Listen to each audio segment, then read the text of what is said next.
All right, let's talk about working with your action plan. So an action plan is a structured task list that will give you more information and more training. So we use an action plan, a Supered action plan, to get you familiar with Supered and using Supered. So you should have this assigned to you. As we look at this action plan right here, I just want to pop into some of the features that we have. So this is broken down into phases. Phases are broken down into sections, and sections are broken down into tasks.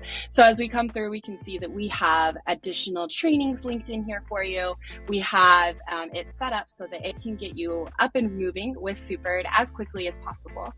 There's a couple of ways that you can get to your action plan. You can come into action plans and tasks and select it and go off running on it.